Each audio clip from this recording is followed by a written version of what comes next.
আসসালামু আলাইকুম রহমতুল্লাহি ওবরকাতুহু। সম্মানিত দর্শক, ডক্টর মোহাম্মদ ইউনূস লন্ডন সফরে গিয়েছিলেন। লন্ডনের যে রাজা, মানে ইংল্যান্ডের যে রাজা, তৃতীয় চার্লস, তিনি যখন রাজা হননি, যুবরাজ ছিলেন, সেই সময়টাতে তার একটা এনজিও ছিল। সেই এনজিওগুলো যা হয়, এই বিভিন্ন রকম সলচার তৈরি করে, ফান্ড কালেকশন করে, সারা পৃথিবীতে একটা বেস তৈরি করে, নেটওয়ার্ক তৈরি করে, এবং তারা বিভিন্ন লোককে ডেকে ডেকে পুরস্কার দেয়। তো এখন সেই সকল পুরস্কার আপনি তো জানেন যে প্রতিটি পুরস্কারের পেছনেই একটা লেনাদেনা থাকে। যেমন দেখা গেল যে উগান্ডার ধুলু মিয়াকে একটা পুরস্কার দেয়া হবে। এখন ব্রিটেনের রাজার হাত থেকে একটা পুরস্কার নেবে, ধুলু মিয়া এটা নিয়ে মানে উগান্ডাতে গিয়ে ভীষণ রকম বোমা ফাটাবে, ঢোল বাজাবে, যে আমি কি আর যেন তেন মানুষ, আমাকে ব্রিটেনের রাজা ডেকে নিয়ে নিজ হাতে পুরস্কার দিয়েছেন, আমি আর এখন ধুলু মিয়া নই, ইত্যাদি ইত্যাদি অনেক কিছু। তো এই কারণে ধুলু মিয়ারই যে সম্মান বাড়ে, এই জন্য রাজার যে এনজিও, সেই এনজিওকে অনেক সময় ধুলু মিয়া দেখা গেল 100 কোটি টাকা দিয়ে দিল, 200 কোটি টাকা দিয়ে দিল। তো এরকম ইউরোপ এবং আমেরিকার অনেক পুরস্কার আছে, যে পুরস্কারের পিছনে কখনো কখনো হাজার হাজার কোটি টাকার লেনদেন, ব্যবসা বাণিজ্য ইত্যাদি জড়িত। তো যা হোক, এই যে ব্রিটেনের রাজা তৃতীয় চার্লস, তিনি ডক্টর মোহাম্মদ ইউনূসকে যে পুরস্কার দিলেন, কেন দিলেন, কী কারণে দিলেন, কিভাবে দিলেন, কিভাবে ডক্টর মোহাম্মদ ইউনূস এই পুরস্কার পেলেন, কেন পেলেন, এসব নিয়ে আমাদের কোনো আগ্রহ নেই, একেবারে আগ্রহ নেই। এর কারণ হলো যে একজন মানুষের প্রতি আগ্রহ থাকার জন্য যে ধরনের পরিবেশ পরিস্থিতি দরকার, সেটি ডক্টর মোহাম্মদ ইউনূস অনেক আগে নষ্ট করে ফেলেছেন।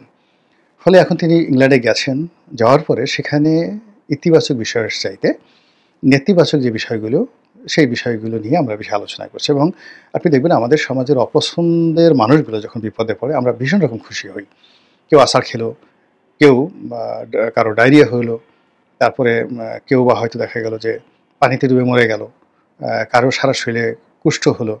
তো ওই ভদ্রলোক যতই কষ্ট মানে পাক না কেন, কিন্তু যেহেতু আমরা তাদেরকে ঘৃণা করি, অপছন্দ করি, এই জন্য তার দুরবস্থাকে নিয়ে আমরা সবসময় উল্লাস প্রকাশ করি। এটা একটা হিউম্যান সাইকোলজি, মানুষের একটা মনোবিজ্ঞানের বা মনোজাগতিকের একটা উপাখ্যান এই বিষয়টি।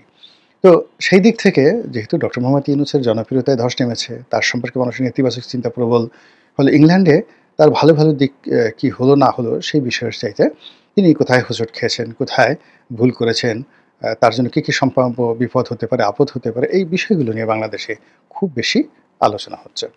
তো সেই আলোচনার মধ্যে এখন সবাই বলাবলি করার চেষ্টা করছে দুটো বিষয়, তিনটে বিষয়। 1 নম্বর বিষয় হলো যে টিউলিপ সিদ্দিকী তাকে একটা চিঠি লিখে তাকে আসলে ভীষণ রকম বিপদে ফেলে দিয়েছেন। যদিও টিউলিপ সিদ্দিকের এই চিঠিটি যদি অন্য সময় হতো, এটা কোনো আলোচনার বিষয় হয়তো হতো না, কিন্তু যেহেতু ডক্টর মোহাম্মদ ইউনূস এখন একটু চাপের মধ্যে আছেন, এজন্য টিউলিপ সিদ্দিকীর চিঠিটিকে বড় বানিয়ে অনেক মানুষ ডক্টর মোহাম্মদ ইউনূসের উপর ঝাল ঝাড়ার চেষ্টা করছেন। এবং যারা ঝাল ঝাড়ার চেষ্টা করছেন তারা হয়তো অনেকে আওয়ামী লীগ করেন না, এমনকি টিউলিপ সিদ্দিকীকে পছন্দ করেন না, কিন্তু ওটার উদ্দেশ্য নিয়ে তিনি বলার চেষ্টা করছেন যে একটা বাচ্চা মেয়ে তার সাথে বুদ্ধিতে পেরে উঠলেন না, কিংবা শেখ হাসিনার যে বোনের মেয়ে, যার বিরুদ্ধে বিচার প্রক্রিয়া চলছে বাংলাদেশে, এবং যাকে ধরে এনে বাংলাদেশে অ্যারেস্ট করার জন্য, একটা গণমত তৈরি করার জন্য, আন্দোলন তৈরি করার জন্য যেখানে ইউনূস সরকার সচেষ্ট, সেখানে সেই টিউলিপ সিদ্দিকীর কূটচালে তিনি সেখানে পরাজিত হলেন, তিনি বিব্রত হলেন, এবং শেষমেশ তার যে দুর্ভোগ দুর্দশা হলো ইংল্যান্ডে, সব কিছুর জন্যই টিউলিপ সিদ্দিকীকে ইউনূস বিরোধী যারা রয়েছেন তারা মানে ক্রেডিট দিচ্ছেন টিউলিপ সিদ্দিকীকে, আর তাকে বলছেন যে যে টিউলিপ সিদ্দিকীর সাথে পারে না, সে আর অমুকের সাথে কি পারবে, তো ইত্যাদি কথাবার্তা। সবচেয়ে বেশি বিপদে পড়েছেন তিনি, সেটা ব্রিটিশ প্রধানমন্ত্রীর সঙ্গে তার দেখা করার চেষ্টা, এবং এই বিষয়টি কূটনৈতিকভাবে মোকাবেলা করতে না পারে, এবং সর্বশেষ ব্রিটিশ প্রধানমন্ত্রীর দপ্তর থেকে তাকে না করে দেওয়া। এখন আমার কাছে যেটা মনে হয়েছে যে তিনি যদি শুধুই বলতেন যে আমি একটা পুরস্কারের জন্য যাচ্ছি, এখানে অন্য কোনো সরকারি দায়িত্ব নাই, কর্ম নাই, তাহলে এটা তার জন্য খুব নিরাপদ হতো। দ্বিতীয়ত, তিনি যদি সবকিছু বাদ দিয়ে যদি বলতেন যে আমি আসলে রাজনীতির জন্য ইংল্যান্ডে যাচ্ছি, সেখানে তারেক রহমান সাহেবের সঙ্গে একটা বৈঠকের জন্য যাচ্ছি, আর বৈঠকের এই সময়টির মধ্যেই যেহেতু একটা পুরস্কার হচ্ছে এবং সেখানে আমার নাম আছে, এই জন্য আমি খরচটা কমানোর জন্য, রাষ্ট্রীয় খরচটা কমানোর জন্য আমি দুটো প্রোগ্রাম একসাথে রেখেছি এবং ব্রিটিশ সরকারের সাথে আমার কোনো লেনাদেনা নেই। এভাবে যদি তিনি খুব স্ট্রেট এবং ফরওয়ার্ড ওয়েতে কথাগুলো বলতেন, তাহলে আমরা সমালোচনা করার সুযোগ পেতাম না। কিন্তু তিনি যেহেতু পলিটিক্স করেছেন, তার লোকজন যারা আছে তারাও পলিটিক্স করেছে, আর এখন সেই পলিটিক্সের একেবারে যাকে বলা হয় বলির পাঠা হয়ে পড়েছেন তিনি এবং তার যারা লোকজন তারা সবাই। তো যাই হোক, এখন ব্রিটিশ প্রধানমন্ত্রী তার সঙ্গে দেখা করেননি, যদিও এটি তার প্রোটোকলের মধ্যে ছিল না, অর্থাৎ ডক্টর মোহাম্মদ ইউনূস কিংবা ব্রিটিশ প্রধানমন্ত্রী তাদের যে শিডিউল অফ বিজনেস এই মুহূর্তে রাষ্ট্রীয় পর্যায়ে তেমন কিচ্ছু নেই যে দুজনের দেখা সাক্ষাৎ হতে পারে। দেখা সাক্ষাৎ হলে বড় জোর একটা ফটো সেশন হতো, হ্যান্ডশেক হতো, তুমি কেমন আছো, আজকের আবহাওয়াটা কেমন, ইত্যাদি কথাবার্তা হতো।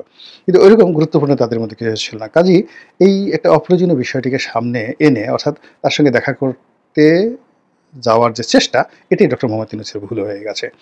দ্বিতীয়ত আবার সেটাকে তিনি প্রকাশ করে দিয়েছেন নিজে নিজেই, এবং ওখানে যিনি ব্রিটিশ প্রধানমন্ত্রী তার ভিন্ন মতের যে সকল পত্রপত্রিকায় রয়েছে সেখানে তিনি সাক্ষাৎকার দিয়েছেন, এবং প্রধানমন্ত্রী যে তার সঙ্গে দেখা করেননি এটা তিনি নিজেই বলেছেন। এটা আরও বলতে গেলে কাটা ঘায়ে নুনের ছিটা দেওয়ার মতো অবস্থা তৈরি হয়েছে, এবং তার এই ব্যর্থতাকে আমরা বোল বাজাচ্ছি। তিনি এই কাজগুলো করেছেন।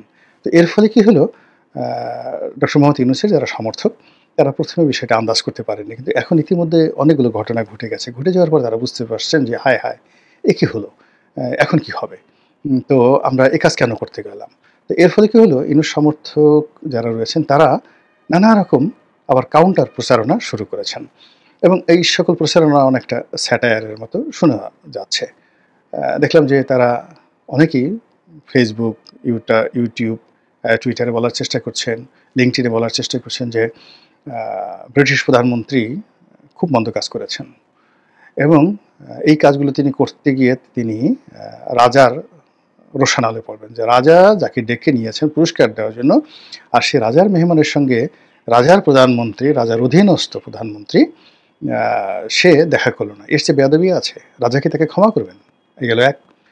অন্যদিকে বলার চেষ্টা করছেন ব্রিটিশ পার্লামেন্ট তো আর বাংলাদেশের শেখ হাসিনার পার্লামেন্টের মতো না, খালেদা জিয়ার পার্লামেন্টের মতো না।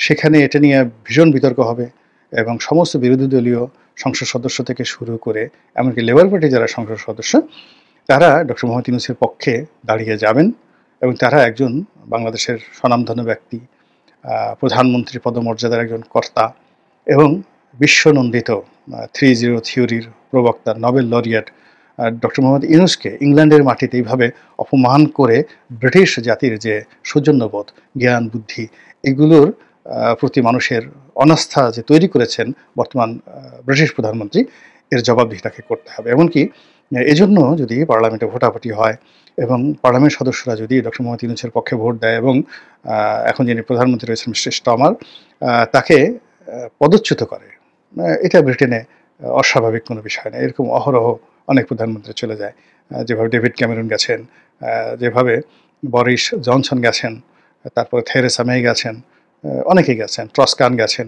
অনেকগুলো প্রধানমন্ত্রী চলে গেছেন, উনিও চলে যাবেন। এটা অনেকে বলার চেষ্টা করেছেন। আবার অনেকে বলার চেষ্টা করছেন যে এই লোকটার কি অর্থাৎ ব্রিটিশ প্রধানমন্ত্রীর কি মান সম্মান নাই? টিউলিপের মতো একটা পিচ্ছি মেয়ের সাথে তার বন্ধুত্ব, তাও আবার এশিয়ান, এবং সেই মেয়ের কথা মতো সেই মেয়ে কুটনামি করেছে, কানে কানে কান পড়া দিয়েছে।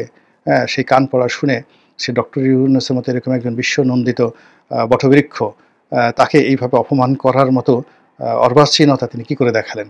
এরকম অর্বাচীন লোককে যদি ব্রিটেনের প্রধানমন্ত্রী রাখা হয়, তাহলে ইউক্রেন যুদ্ধে এই ব্রিটেন এখন যে গুরুত্বপূর্ণ ভূমিকা পালন করেছে, বলে কবে রাশিয়ার বোমা এসে ইংল্যান্ডের উপর পড়ে তার কোনো ইয়াত্তা নেই, কাজে একে রাখা যাবে না।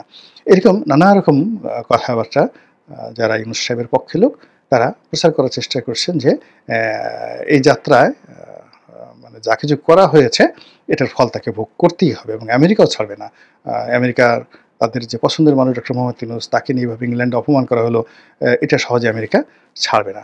এইরকম যেমন তার পক্ষে কথা হচ্ছে, তার সঙ্গে সঙ্গে আবার যারা প্রতিপক্ষ তারাও ঠাট্টা মশকরা কম করছে না। তারা বারবার বলার চেষ্টা করছেন, বারে বারে ঘুঘু তুমি খেয়ে যাও ধান, তো এইবারে পেয়েছি তোমায়। তো এখন সে গত 10 মাসে 11 বার বিদেশ ভ্রমণ করলো, সববারই সে শুধু মানুষকে ডাব্বা খাইয়েছে, এখানে ওটা করেছে, ওখানে ওটা করেছে, তুরস্ক হাসপাতাল করে দেবে, চায়না হাসপাতাল করে দেবে, তারপরে শেষে পাকিস্তান এটা করে দেবে, ওটা করে দেবে, নানা রকম গল্প গুজব করে গত 10 মাসে তার 10টি 11টি ভ্রমণকে জায়েজ করার জন্য তিনি অনেক কিছু করেছেন। কিন্তু এইবার প্রকৃতি তাকে এমন একটা শিক্ষা দিয়েছে, এইবার তিনি আর নেহি গল্প, কোনো গল্প আর তিনি ছাড়তে পারবেন না। এবং সর্বশেষ যেটা সবাই বলা-বলি করছে, বিএনপির যারা লোকজন তারা তো অবশ্যই বলছেন যে ডক্টর মোহাম্মদ ইউনূস যদি শেষ পর্যন্ত তারেক রহমান সাহেবের দ্বারস্থ না হতেন এবং তারেক রহমান সাহেবের সাথে দেখা করে তিনি নিজের ইজ্জত বাঁচিয়েছেন এবং তারেক রহমান সাহেব যদি দয়া পরবশ না হয়ে যদি রূঢ় হতেন এবং তার সঙ্গে দেখা না করতেন, তাদের বৈঠক না হতো, তাহলে ডক্টর মোহাম্মদ ইউনূসের না জানি কি হতো। তো এই যে দেখুন, একজন সর্বজন শ্রদ্ধেয় ব্যক্তি যিনি কিনা আগস্টের আগ পর্যন্ত বাংলাদেশের সকলের নিকট কাঙ্ক্ষিত পুরুষ ছিলেন, এই গত 10 মাসের বিরূপ পরিবেশ, বিরূপ আবহাওয়া, বিরূপ কর্মকাণ্ড, বিরূপ মন্তব্য, বিরূপ বডি ল্যাঙ্গুয়েজ এবং বিরূপ পরিস্থিতির কবলে পড়ে কতটা অসহায়, কতটা দুর্বল, কতটা দুর্গন্ধযুক্ত, কতটা যাকে বলা হয় ডিসগাস্টিং হয়ে পড়েছেন, যে আমরা এখন সেই মানুষটিকে নিয়ে কী ধরনের কথাবার্তা বলছি। আল্লাহ আমাদের সবাইকে হেদায়েত দান করুন এবং হেফাজত করুন। আসসালামু আলাইকুম ওয়া রাহমাতুল্লাহি ওয়া বারাকাতুহু।